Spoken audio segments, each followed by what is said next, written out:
रुक जाओ। अब धीरे धीरे घूम जाओ।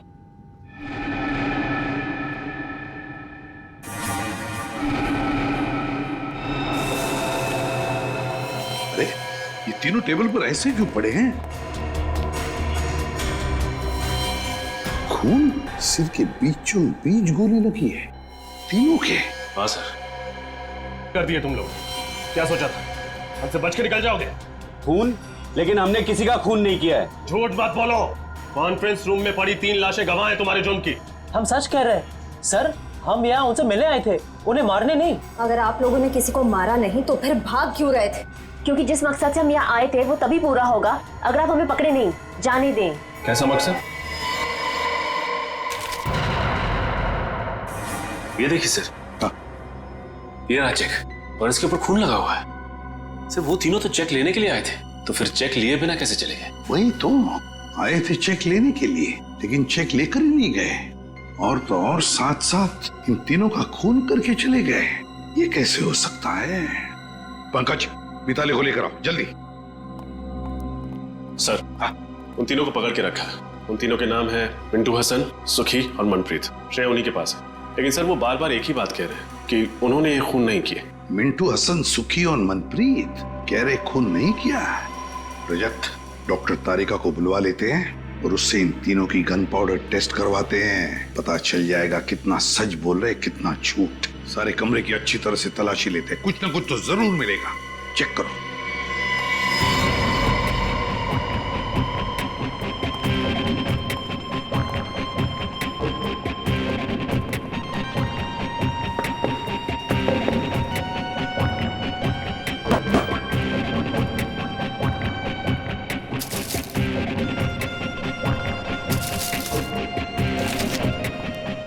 सर, मिताली। ये सब कैसे हो गया? किसने किया ये सब? मिताली बताओ, यहाँ इस कॉन्फ्रेंस रूम में आने के लिए क्या तुम्हारे पूरे स्टाफ को परमिशन लेनी पड़ती है? हाँ सर, जब भी कॉन्फ्रेंस रूम में मीटिंग होती है कोई भी बिना इजाजत के इस कमरे में तो क्या इस फ्लोर पर भी नहीं आ सकता। और आज तो यहाँ बहुत जरूरी मीटिंग थी, इसीलिए कृतिका मैडम, रणबीर सर और ईशान सर ने कहा था कि किसी को भी यहाँ आने की अनुमति न दी जाए जब तक मीटिंग खत्म न हो जाए। तो फिर वो तीनों कैसे घुसे इस कॉन्फ्रेंस रूम में? क्या तुम भी शामिल हो उनके साथ? बताओ। नहीं सर, आप ऐसा कैसे कह सकते हैं? मैं भला अपने बॉसेस को क्यों मारूंगी? उन्हें तो कृतिका मैम ने परमिशन दी थी अंदर आने के लिए। सर पूरा कमरा छान मारा है, कहीं कुछ नहीं मिला। कुछ भी नहीं मिला? कुछ भी नहीं मिला इस कमरे में? है ना बड़ी अजीब बात। यहाँ इस कॉन्फ्रेंस रूम में आने के लिए और यहाँ से बाहर जाने के लिए सिर्फ एक ही दरवाजा है। यही दरवाजा है ना? हाँ सर। फिर ये सब हुआ कैसे? कैसे हुआ ये सब? जब हम लोग यहाँ आ रहे थे तब ये तीनों भी, मिंटू हसन, सुखी और मनप्रीत, भागे जा रहे थे यहाँ से। क्यों? और वो भी बिना चेक लिए। सारा चक्कर क्या है? कुछ ना कुछ तो गड़बड़ जरूर है। सर, हाँ, ये भी तो हो सकता है कि इन तीनों ने एक दूसरे को मार दिया हो। नहीं पंकज, मुझे नहीं लगता ऐसा हुआ है। अगर ये तीनों एक दूसरे को मारते तो कोई ना कोई गन तो हमें मिलती। कोई ना कोई गन। नहीं नहीं नहीं नहीं नहीं, इस सारी गुत्थी का जवाब इन तीनों के पास है। मिंटू हसन, सुखी, मनप्रीत।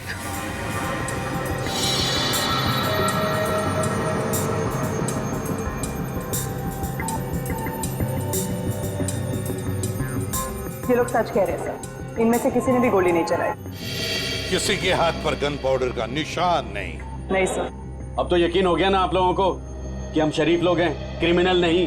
शरीफ लोग, मिंटू हसन, सुखी, मनप्रीत, शरीफ लोग इसलिए भाग रहे थे हमसे। दरअसल हमें यहाँ आर्यन और शिमोना ने भेजा था एक 2.5 करोड़ का चेक लेने, लेकिन इससे पहले कि हम तीनों को मिल पाते गोलियां चल गई और हम लोगों को लगा कि पतली गली से कट लेने में ही समझदारी है। पतली गली से कट लेने में ही समझदारी है। अगर तुम लोग शरीफ होते तो या तो खूनी को पकड़ने की कोशिश करते या फिर सीआईडी को बुलाते। नहीं कर सकते थे हम ऐसा, क्योंकि हमारी शराफत हमें हमारी मंजिल से भटका देती। मंजिल? जरा हमें भी तो बताओ, क्या मंजिल है तुम्हारी? है? एक मुजरिम। मुजरिम? कौन मुजरिम? मुजरिम नहीं, कैंसर है वो, कैंसर। एक ऐसा कैंसर जो समाज की जड़ों को खोखला कर देना चाहता है, और उस कैंसर से देश को बचाने के लिए हमें भी मुजरिम बनना पड़ा। पर हम सिर्फ छोटे मोटे जुर्म करते हैं, शरीफों को नुकसान नहीं पहुंचाते। हम तो बस इतना चाहते हैं कि हमारे गुनाहों से प्रभावित होके वो हमें अपनी दुनिया में एंट्री दे दे। इसीलिए भाग रहे थे तुम हमसे, हाँ?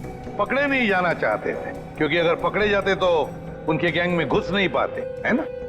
जी हाँ, क्योंकि अपने सारे काले धंधे सफेद चादर की आड़ में करता है, और जुर्म के दुनिया के कीचड़ की एक बूंद भी उसके पाप के महल को धाराशाही कर सकती है। इसीलिए हम नहीं चाहते थे कि हम आपके साथ पकड़े जाएं। लेकिन आप लोगों ने पकड़ ही लिया। ये शिमोना और आर्यन, इनका क्या संबंध है इस बात से? वो दोनों उसी के लिए तो काम करते हैं, और हम तो उन्हें बस सीढ़ी की तरह इस्तेमाल कर रहे थे ताकि उन तक पहुंच सके। मतलब शिमोना और आर्यन ने मिलवाया तुम्हें इस रणवीर, ईशान और कृतिका? जी हाँ, कल दोपहर आर्यन और शिमोना की नकली आर्ट एग्जीबिशन में।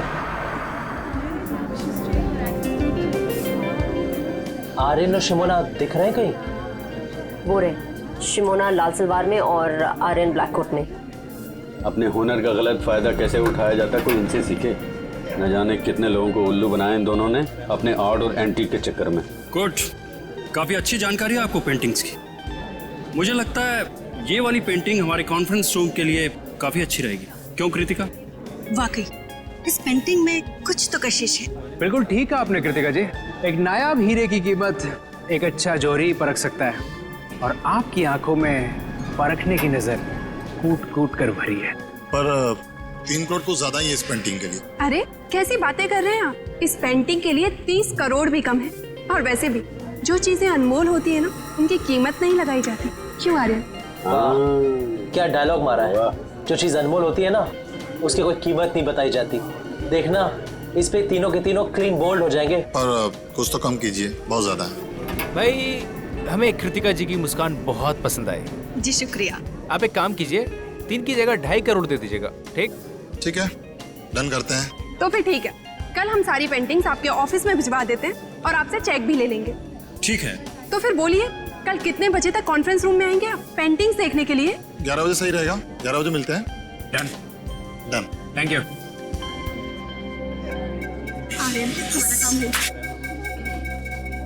वैसे बहुत अच्छा फ्लर्ट कर रहे थे आप कृतिका जी के साथ। क्यों, तुमको बहुत जलन हो रही है क्या? कहो तो थोड़ा सा फ्लर्ट तुम्हारे साथ भी कर लो। भाई थोड़ी फ्लर्टिंग मेरे साथ भी कर लो मिस्टर आर्यन। आर्यन? नहीं, आर्यन नहीं, मेरा नाम केतन है। और मेरा नाम नटवरलाल। और ये सिमोना नहीं, मोना डार्लिंग। हाँ? लेकिन आप लोगों को ये कैसे पता चला? और हमें यह भी पता है कि कैसे तुम 200-500 रुपए की घटिया पेंटिंग्स को लाखों करोड़ों में बेचकर मासूम लोगों को चूना लगाते हो। Good job. कृतिका जी का दिल टूट जाएगा जब उन्हें पता चलेगा कि ये पेंटिंग नकली है, और वो जो आप उनकी मुस्कान की तारीफ कर रहे थे वो भी नकली है। समझे? कितना पैसा चाहिए तुम लोगों को? बड़े समझदार हो, जल्दी मुद्दे पे आ गया। हाँ, एक ठग को दूसरे ठग को समझने में ज्यादा वक्त नहीं लगता। हमें तुम्हारा पैसा नहीं चाहिए, हमें उस आदमी का पता चाहिए जिसके लिए तुम काम कर रहे हो। लेकिन क्यों? आप लोग हमारे बॉस तक क्यों जाना चाहते हैं? ये सोचना तुम्हारा काम नहीं है। अगर तुम चाहते हो कि तुम्हारी 420 की गाड़ी सही सलामत चलती रहे, तो जैसे कह रहे हैं वैसा ही करो। ठीक है, लेकिन आप लोगों को हमें ये गारंटी देनी पड़ेगी कि हम दोनों का धंधा चौपट नहीं होगा। दे सकते हैं? नहीं होगा। बस अब बताओ कैसे पहुंचेंगे उस तक? बहुत सरल है, बस आप लोगों को उन्हें यकीन दिलाना पड़ेगा कि आप लोग हमारे लिए काम करते हैं। पर वो कैसे होगा? सिंपल है, कल इस पेंटिंग के 2.5 करोड़ का चेक हम लोग नहीं, आप लोग लेने जाएंगे। शिमोना का इन तीनों से पूछना कि तुम लोग कॉन्फ्रेंस रूम में कितने बजे तक रहने वाले हो, ये बात कुछ हजम नहीं हो रही है। सर, हो सकता है इन तीनों का खून आर्यन और शिमोना ने किया हो। उन्हें ऐसा लगा हो कि हमारा भी काम हो गया और ये तीनों भी फंस गए। पंकज, जो तीनों भी आर्यन और शिमोना के कस्टमर्स थे, तो वो उन्हें क्यों मारेंगे? नहीं नहीं नहीं नहीं, कुछ और ही चक्कर है। अच्छा, एक बात बताओ, तुम लोगों को कुछ याद आता है? कोई ऐसी खास बात जो हमें बताना भूल गए हो तुम? एसीपी सर, एक फोन तो आया था आर्यन को? नहीं, रणवीर को। और वो बहुत गुस्से में बात कर रहा था फोन पे। नहीं, क्या बात कर रहा था वो? Excuse me. हेलो, क्या? ऐसे कैसे खराब हो गया? उसे जल्दी से ठीक करवाओ। कल सुबह 11 बजे मेरी एक बहुत जरूरी मीटिंग है, उससे पहले ये काम हो जाना चाहिए, समझे?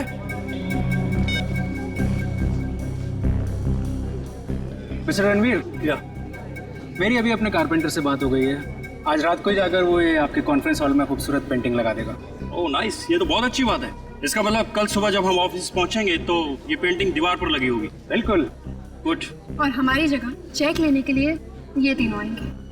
ओह, कौन है ये तीनों? ये तीनों भी हमारे साथ ही काम करते हैं। और जैसे ही हम यहाँ पहुंचे गोलियां चलने लगी। उसके बाद क्या हुआ आपको तो पता ही है। कुछ न कुछ तो गड़बड़ जरूर है, कुछ न कुछ तो गड़बड़ जरूर है, वरना इस आर्यन ने रात को फोन करके तुरंत पेंटिंग्स क्यों लगवा ली कॉन्फ्रेंस रूम में? कुछ न कुछ तो गड़बड़ जरूर है। क्या तुम लोगों ने इन दोनों को देखा था बिल्डिंग में? नहीं, वो दोनों तो यहाँ कहीं नजर नहीं आए। कहीं भी दिखाई नहीं दिए। तो फिर ये खून किया किसने? ये खून किया किसने? किसने किया ये खून? के पता चला गोलियां कैसे चली? हाँ, पता तो चला कुछ, शायद मदद मिल जाए। तो बता दे। वैसे कृतिका, ईशान और रणवीर ऐसे ही बैठे थे ना कॉन्फ्रेंस रूम में? बिल्कुल ऐसे ही बैठे थे और तीनों के सिर के बीचों बीच गोली लगी है। और वो गोली एक ही कैलिबर की है बॉस, जो तीनों को लगी है। और तीनों को गोली 55 से 60 डिग्री के एंगल से चली है, ऐसे।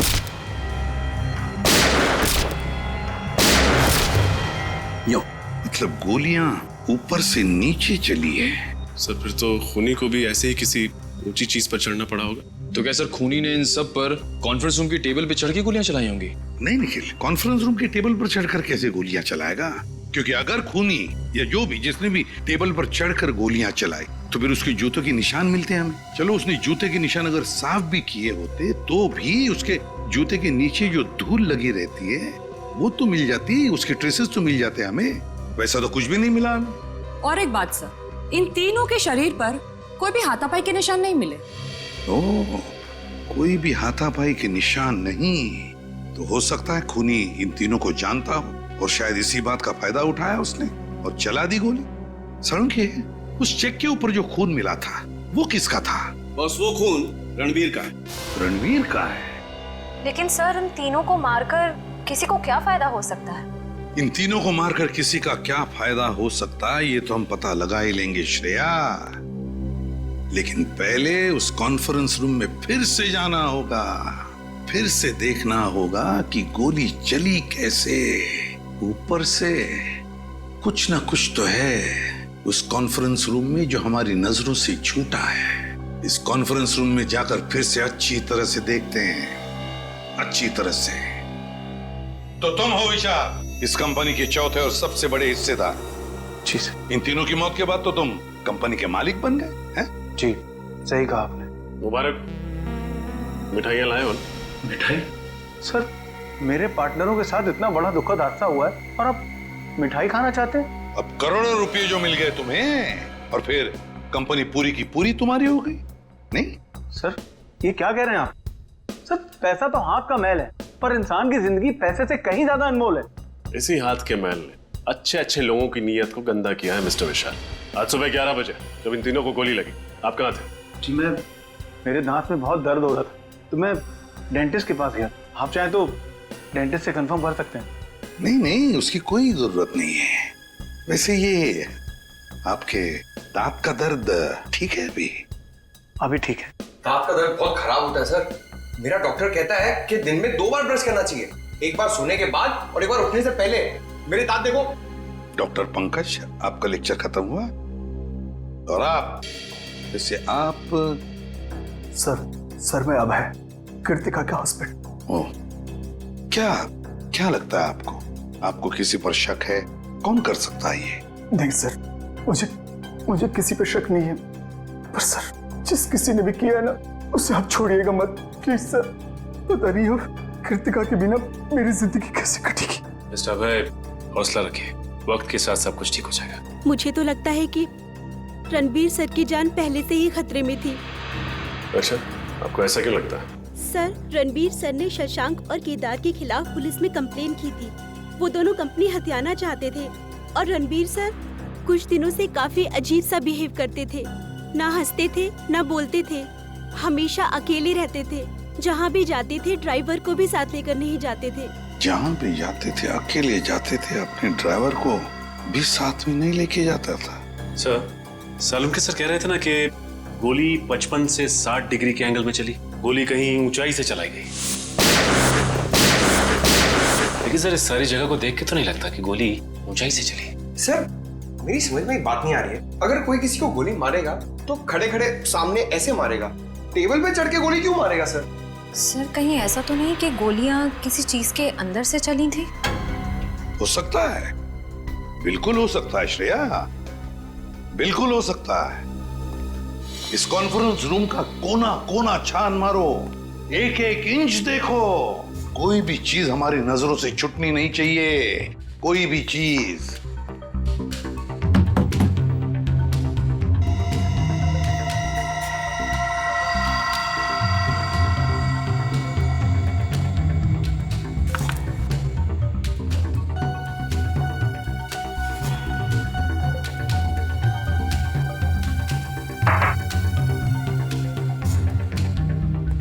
सर फिर से कुछ नहीं मिला। रजत, एक बात समझ में नहीं आ रही है, इतना बड़ा प्रोजेक्टर का स्क्रीन है, प्रोजेक्टर का रिमोट है, मगर प्रोजेक्टर कहीं दिखाई नहीं दे रहा है। क्योंकि सर प्रोजेक्टर सीलिंग के अंदर लगा हुआ है। प्रोजेक्टर सीलिंग के अंदर लगा हुआ है? अच्छा, तो क्या हम उसे नीचे उतार सकते हैं? जी सर। कैसे? सर वो जो रिमोट में ऊपर वाला बटन है उसको दबाएंगे आप तो ये प्रोजेक्टर नीचे आ जाएगा।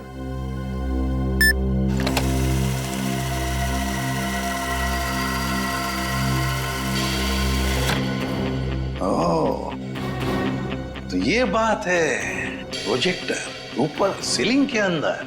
विशाल जी एक बात बताइए, ये रणवीर, ईशान और कृतिका, ये तीनों भी क्या मीटिंग के वक्त इन्हीं कुर्सियों पर बैठते थे या कहीं पर भी? जी हाँ सर, जब भी हम मीटिंग लेते थे कॉन्फ्रेंस हॉल में, ये तीनों इन्हीं जगहों पर ही बैठते थे। इन्हीं 3 कुर्सियों पर बैठते थे। रजत, उतारो इस प्रोजेक्टर को नीचे, खोलो।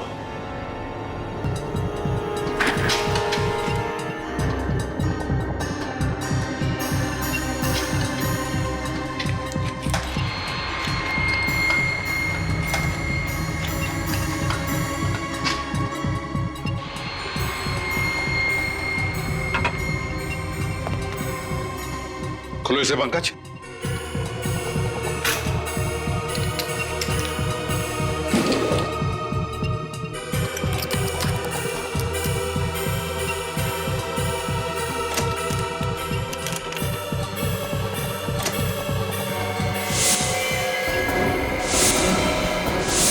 वाह रे वाह, इसमें तो गन फिट की गई है, प्रोजेक्टर के अंदर गन लगा के रखी है। मतलब खूनी जानता था कि ये तीनों सब इन्हीं कुर्सियों पर बैठते थे। जैसे इन कुर्सियों पर बैठे, प्रोजेक्टर के गन में से गोलियां चली और काम खत्म। हाँ सर, ये तीनों बेचारे कहाँ जानते थे कि प्रोजेक्टर के नीचे आते ही और गोलियां चलेंगी और तीनों मारे जाएंगे। मगर सर प्रोजेक्टर में गन फिट की किसने? गन फिट की किसने? सर मिंटू हसन कह रहे थे ना कि उन्होंने रणवीर को फोन पर किसी से बात करते हुए सुना था, और रणवीर कह रहा था कि आज ही ठीक हो जाना चाहिए। उसे जल्दी से ठीक करवाओ, कल सुबह 11 बजे मेरी एक बहुत जरूरी मीटिंग है, उसे पहले ये काम हो जाना चाहिए, समझे? कहीं रणवीर इस प्रोजेक्टर की बात तो नहीं कर रहा था? हाँ, हो सकता है। मिताली, क्या मीटिंग से पहले किसी ने इस प्रोजेक्टर को हाथ लगाया था? कोई रिपेयर करने आया था? सर कल रात को आर्यन और शिमोना आए थे ये पेंटिंग लगाने के लिए। उसी दौरान एक इंजीनियर भी आया था प्रोजेक्टर ठीक करने के लिए। उस वक्त आप यहाँ थी? नहीं सर, मैं नहीं थी, रात हो गई थी तो मैं घर चली गई थी, मुझे वॉचमैन ने बताया। कौन था ये इंजीनियर? पता नहीं सर, कोई नया इंजीनियर था, वॉचमैन कह रहा था कि पहली बार देखा है। उस इंजीनियर ने अपना नाम, पता, नंबर तो दिया होगा? नहीं सर। कोई नया इंजीनियर जिसका नाम नहीं, पता नहीं, नंबर नहीं? वाह रे वाह, बहुत बड़ी प्लानिंग की इस खूनी ने। पहले इसने प्रोजेक्टर को बिगाड़ दिया, फिर अपने आदमी को बुला लिया इसे रिपेयर करने के लिए, इस नए इंजीनियर को, और उसके जरिए उसने ये गन फिट कर दी इस प्रोजेक्टर में। मगर ये इंजीनियर उसी वक्त आया था जिस वक्त आर्यन और शिमोना ये पेंटिंग लगाने आए थे। ओह, इसका मतलब है आर्यन और शिमोना, ये दोनों का कोई ना कोई कनेक्शन जरूर है इन 3 खूनों के साथ। सर, ये आर्यन और शिमोना हर जुर्म से पहले अपनी पहचान बदल लेते हैं। शायद इस वक्त भी अपने नए जुर्म के बारे में सोच रहे हैं। हाँ, तो पता लगाओ ये आर्यन और शिमोना इस बार अपने चेहरे पर कौन सा नया चेहरा लगाने वाले हैं। शशांक और केदार, पता है इस कागज में क्या है? क्या लिखा है सर? तुम्हारे अतीत का इतिहास। कैसा इतिहास? किस तरह आप लोग बड़ा मगरमच्छ बनकर छोटी मछलियों को खा जाना चाहते हैं, इसका इतिहास। अब तक कुल 15 कंपनियों को आप लोग अपनी कंपनी में शामिल कर चुके हैं, या तो पैसे का लालच देकर या फिर धोखाधड़ी से। इसमें गलत क्या है सर? हर बिजनेसमैन का एक सपना होता है कि वो अपना कारोबार फैलाए। हम लोग बस वही कर रहे हैं, मगर गलत ढंग से कर रहे हैं, गलत ढंग से। ये है वो 7 लोग जिन्होंने तुम्हारे खिलाफ कंप्लेंट दर्ज की है पुलिस में। इसमें रणवीर भी है। सर, वो कहते हैं ना कि इंसान जैसे जैसे कामयाब होने लगता है तो उससे जलने वालों की तादाद भी बढ़ने लगती है। ये लोग जलते हैं हमसे सर। झूठ! इसलिए बिना वजह ये लोग हमारी तरक्की में बाधा डालने की कोशिश कर रहे थे। ये लोग झूठ बोल रहे हैं। क्या तुमने इन लोगों को धमकी नहीं दी कि तुम्हारी कंपनी हमें दे दो? हाँ या ना? नहीं सर, हमने इन्हें धमकी नहीं दी थी, सिर्फ प्यार से विनती की है। प्यार से विनती की? सीधे सीधे बता दो, क्यों मारा तीनों को? यकीन मानिए मेरा सर, हमने इन्हें नहीं मारा। हाँ सर, हम तो इन्हें जानते भी नहीं है। जानते भी नहीं? ठीक है, निकल जरा दिखाओ इन्हें फोटो। गौर से देखो, पहचानते हो इन्हें? नहीं सर, हम इन्हें नहीं पहचानते। ये शिमोना है और ये आर्यन, आपकी तरह 420। आर्यन और शिमोना, हम ये नाम पहली बार सुन रहे हैं सर। हाँ सर। सर, मुझे लगता है ये दोनों सच कह रहे हैं। उन तीनों के खून में इनका हाथ नहीं है। श्रेया, इतनी जल्दी ये कहना ठीक नहीं है। और अगर मान भी लिया कि इन दोनों ने खून नहीं किया, तो फिर खून किया किसने? ये खून किसी ऐसे आदमी ने किया है जो अंदर वाला है, अंदर वाला, और जो जानता था कि ये रणवीर, ईशान और कृतिका वहां उस कॉन्फ्रेंस रूम में 11 बजे आने वाले थे। सर, जिस क्लाइंट के साथ मीटिंग थी, हो सकता है वही हो इस सब के पीछे। हम मगर विशाल और मिताली, इन दोनों ने तो हमें उसके बारे में कुछ नहीं बताया। सर, हो सकता है उन दोनों को पता ही ना कि ये मीटिंग आखिर थी किसके साथ। हो सकता है। सर, अक्सर जो बातें साथ वालों को पता नहीं होती हैं, वो बातें उनके ड्राइवर्स को पता होती हैं। तो ठीक है, ड्राइवर से पूछताछ करो।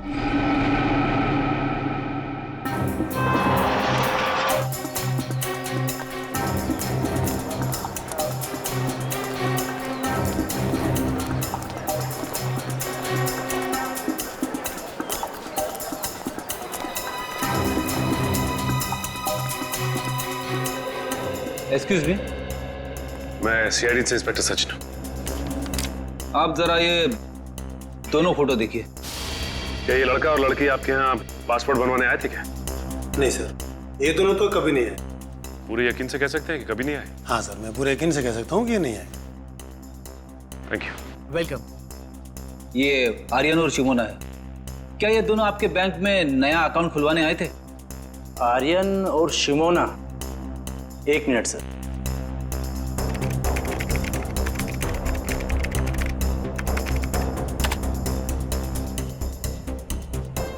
नहीं सर, इन्होंने हमारे यहाँ कोई अकाउंट नहीं खुलवाया है। कोई बात नहीं, ये मेरा कार्ड है। अगर ये दोनों आपके बैंक में आए तो मुझे फौरन इन्फॉर्म कर दीजिए। Okay sir. Okay, thanks.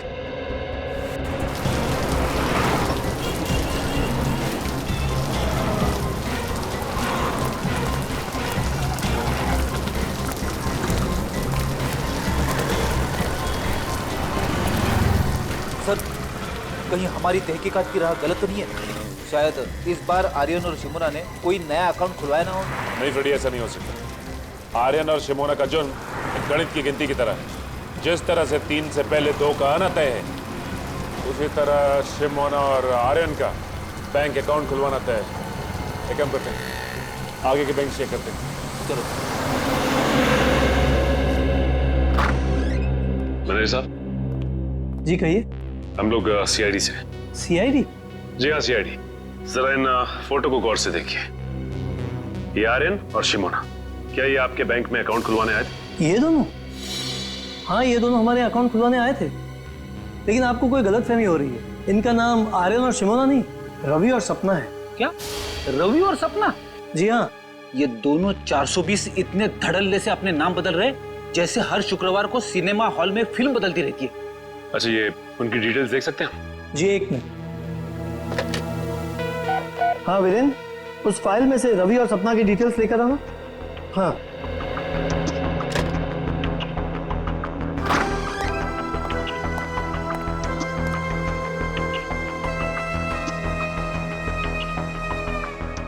ये रहे इनकी डिटेल्स।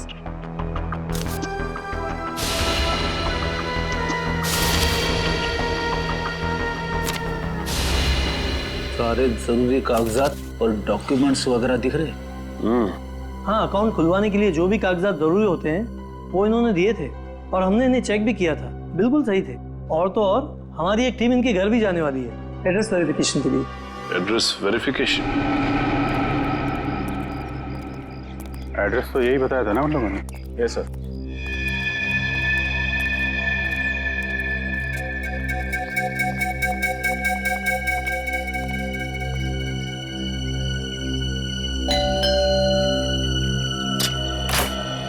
मिस्टर रवि जी बोलिए। हम लोग ASDC बैंक से आए हैं आपके घर का वेरिफिकेशन करने। आपने नया खाता खोलने के लिए एप्लीकेशन दिया है ना?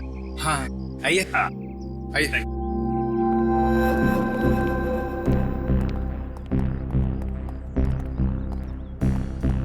बहुत बढ़िया घर बनाया आपने सर।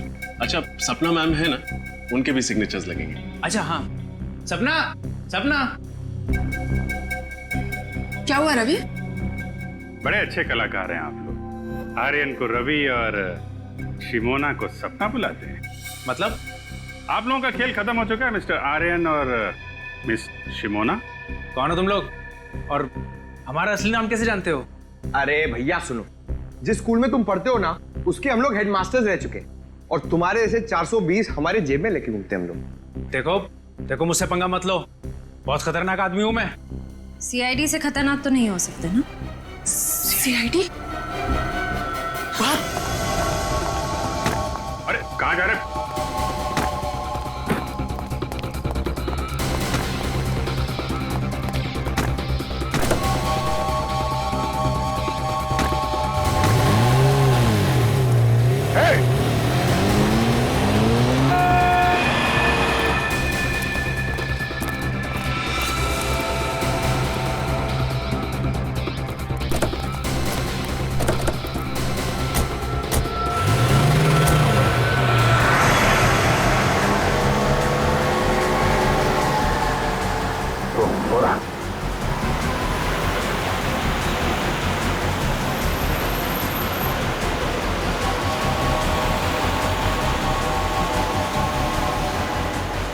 थोड़ा और तेज है सर।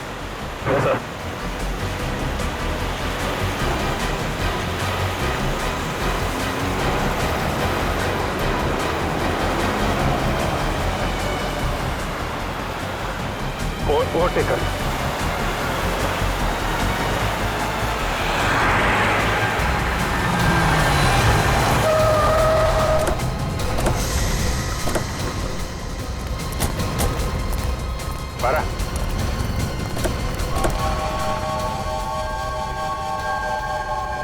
कहाँ भाग रहा है?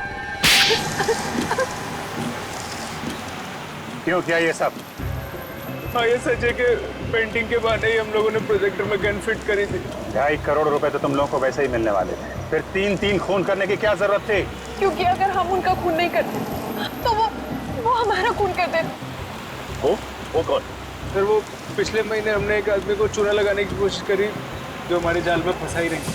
हाँ, तो मैं कैसे यकीन कर लूं कि जो जेवरात आप हमें बेचना चाहते हैं वो सब असली हैं और राजा महाराजाओं के वक्त के हैं? अगर आपको हमारे ऊपर यकीन नहीं तो ये रहा उसका प्रमाण पत्र। ये मिस्टर अभिमन्यु, उस राजघराने के वारिस, उनका नाम और नंबर इसी में। और वैसे भी अगर आपके बॉस को हम पर यकीन नहीं होता तो नीलामी में 5 करोड़ रुपए की बोली क्यों लगाते? ठीक है, बिना भरोसे के कोई भी सौदा पक्का नहीं हो सकता है। ये लीजिए अपनी रकम।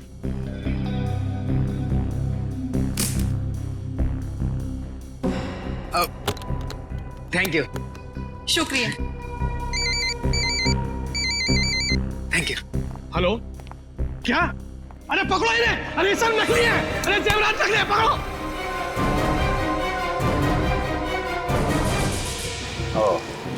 तो उन लोगों ने सोचा कि तुम्हें पुलिस के हवाले करने की बजाय क्यों ना तुमसे एक जुर्म और कराया जाए।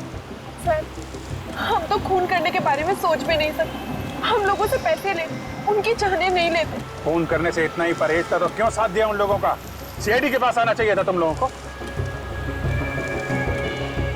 कहाँ पकड़े गए थे तुम दोनों? सर वो होटल रिज में। Hotel ridge? आइए सर, आप डिलक्स रूम एसी लेंगे या नॉन एसी सर? सीआईडी, क्या बात है सर? सब ठीक तो है ना? ठीक तो कुछ भी नहीं है। इन तीनों को जानते हो? नहीं तो सर। नहीं पहचानते? मैं नहीं पहचानता सर। बुला अपने मैनेजर को। अरे वो रहे। मैनेजर साहब जल्दी आइए, सीआईडी वाले आए हैं। क्या हुआ सर? इन फोटोज को जरा ध्यान से देखिए। ये रणवीर, ये आर्यन और ये शिमोन। जरा डिटेल चेक करके बताइए, क्या ये आपके होटल में आए थे? ठीक है सर। नहीं सर, ये नाम के लोग तो हमारे होटल में कभी नहीं आए। शायद नाम बदल कर रह रहे हो। सर नाम बदल के आए होंगे तो पता नहीं, लेकिन पहले इन्हें इस होटल में आते हुए कभी नहीं देखा सर, जहाँ तक मेरा ख्याल है। जहाँ तक आपका ख्याल है? हेलो, हाँ जरा अंदर आना था।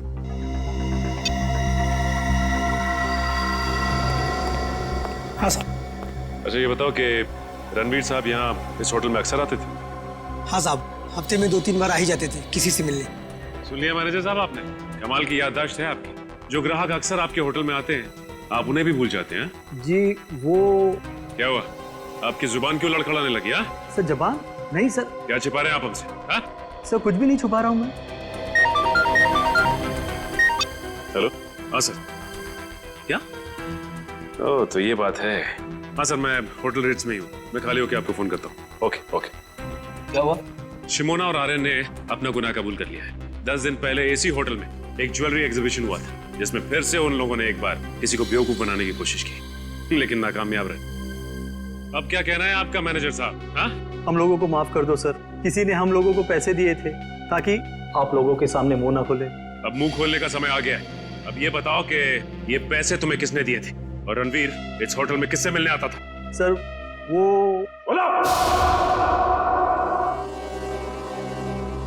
निखिल, इस वॉचमैन को ठीक तरह से समझा दिया है ना? हाँ सर समझा दिया, लेकिन थोड़ा डरा हुआ है। सर ये जो कोई भी है जो आर्यन और शिमोना को फंसा रहा है, बहुत चालाक है। वो खुद तो कभी सामने नहीं आया, उसने अपना सारा काम अपने स्टाफ के जरिए करवाया। हाँ श्रेया, पर अब इस चेहरे का मुखौटा ज्यादा देर तक नहीं रहेगा। बहुत जल्द हम इसके जुर्म के खेल का पर्दाफाश कर देंगे। सर नाम लिया और मुजरिम हाजिर।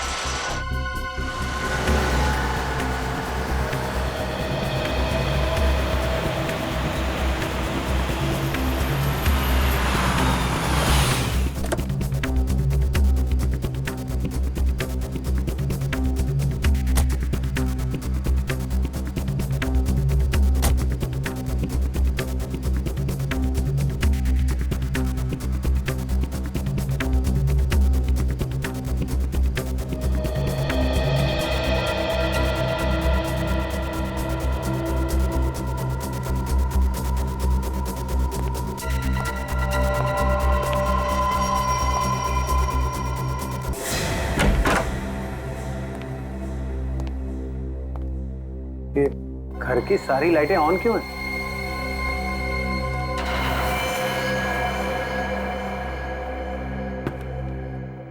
कौन है?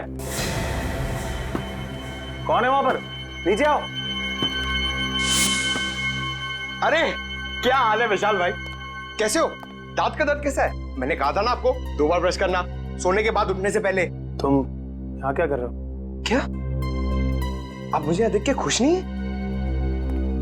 तो जरा पलट के इस तरफ देखो, शायद हमें देख के कुछ खुशी मिल जाए आपको।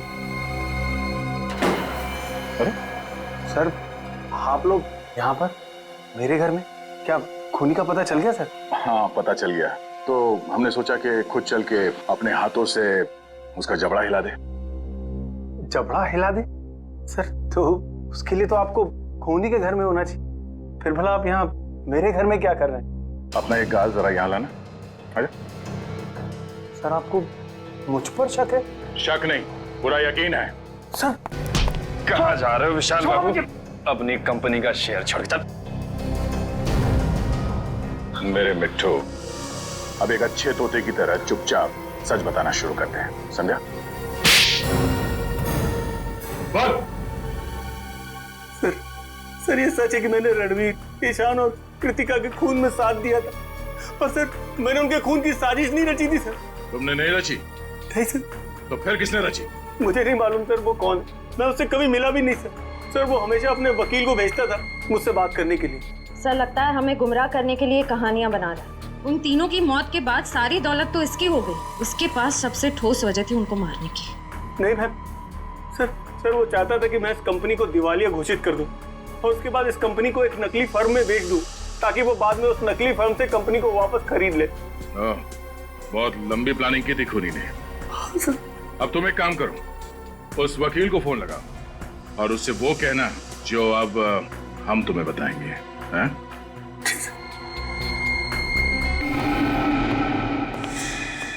विशाल, आखिर कौन सी ऐसी जरूरी बात थी जो तुम इस अनजान जगह पे कर रहे हो? अगर तुम चाहते तो ये बात ऑफिस में भी हो सकती थी। सुरेश जी, बात बहुत जरूरी थी, इसलिए मुझे आपको यहाँ बुलाना पड़ा। कौन सी जरूरी बात थी? सुरेश जी, रणवीर ने ये कंपनी हमें बेचने से पहले किसी और को बेच दी है। अब इस कंपनी को बेचने का हक हमारे पास नहीं है। एक मिनट, क्या कहा आपने? इस कंपनी को बेचने का हक आपके पास नहीं? हाँ, मैं सच कह रहा हूँ। रणवीर ने बाकी सारे पार्टनरों के साथ गद्दारी की और इस बात की भनक तक नहीं लगने दी किसी को। अच्छा ये बताओ, इस कंपनी के नए मालिक का नाम क्या है? हम हैं। वकील साहब को हमारा प्यार भरा नमस्कार। अपना प्यार भरा नमस्कार रखो अपनी जेब में, और अगर अपनी भलाई चाहते हो तो चुपचाप ये कंपनी उसको दे दो जिसका इस कंपनी पे पूरा पूरा हक। सुखी जी, हम तो इतने प्यार से बात कर रहे हैं इनसे और ये हमें धमकी दे रहे हैं। वो क्या ना मनप्रीत, ये लातों के भूत है, बातों से नहीं मानेंगे। ठीक कहा, बिल्कुल ठीक। इसीलिए आज मैं तुम दोनों को ऊपर भेजने का इंतजाम करके रहा हूं। किसी को पता भी नहीं चलेगा कि ये कंपनी कभी किसी और के नाम पे हुई थी। सर मैं अब है कृतिका का हस्बैंड। ऐसे कैसे भूल दोगे? क्या समझ रखा है हमें? घर नीचे रखो, पहले सीआईडी को तो आने दो। सीआईडी आए? पहले मैं तुम्हें मार देता हूं। चुप! कहानी तो अब तुम्हारी खत्म होगी, फांसी के फंदे पर। कहां भाग रहे हो अभय बाबू? अभी तो तुम्हें अपने जुर्म कबूल करना बाकी है।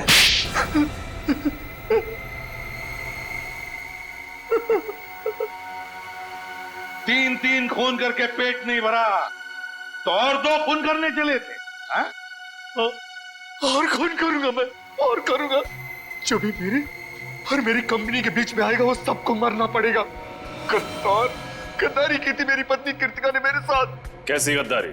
मैंने कृतिका, ईशान और रणवीर को पार्टनर बनाया था अपनी कंपनी में, ताकि वो तीनों मेरी मदद कर सके बिजनेस में, और उन तीनों ने मिलकर मेरा ही पत्ता काट दिया मेरी कंपनी से। और ये विशाल जिसे मैंने लाया था, इसका हिस्सा मुझसे भी ज्यादा है मेरी कंपनी में। और इसलिए तुमने विशाल को अपने साथ मिला लिया और प्लान बनाया रणवीर, ईशान और कृतिका को मारने का, है ना? क्यों विशाल? फिर तुमने आर्यन और शिमोना की मदद ली और कॉन्फ्रेंस रूम के प्रोजेक्टर में वो मैकेनिज्म फिट कर दिया, और ये बेचारे तीनों के तीनों मारे गए। तुम्हें पता था कि तीनों मरने के बाद इनका सारा हिस्सा विशाल को मिलेगा और विशाल कंपनी का मालिक बनेगा, और फिर किसी भी तरह से तुम विशाल से कंपनी हथिया लोगे। क्यों, है ना? हाँ, और क्या करता मैं? अपनी खोई हुई कंपनी पाने के लिए यही एक रास्ता था मेरे पास। पर अफसोस अभय जी, तुम्हारा ये रास्ता फांसी के फंदे पर जाके खत्म होता है, फांसी के फंदे पर। और विशाल, तुम भी नहीं बच सकते, क्योंकि मुजरिम का साथ देने वाला भी उतना ही बड़ा मुजरिम होता है। ले जाओ इनको। चलो। सर मुझे माफ कर दीजिए सर, सर मुझे माफ कर दीजिए सर। चलो सर, मेरे कुछ नहीं है सर, मुझे माफ कर दीजिए। केस तो सॉल्व हो गया। हाँ रजत, ये केस तो सॉल्व हो गया, मगर वो तीनों कहाँ हैं? मिंटू हसन, सुखी, मनप्रीत, उन तीनों ने भी बहुत मदद की हमारे इस केस में।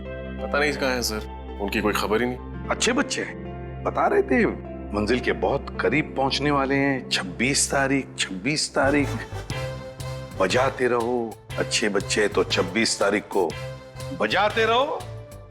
मिंटू हसन, सुखी और मनप्रीत, बजाते रहो।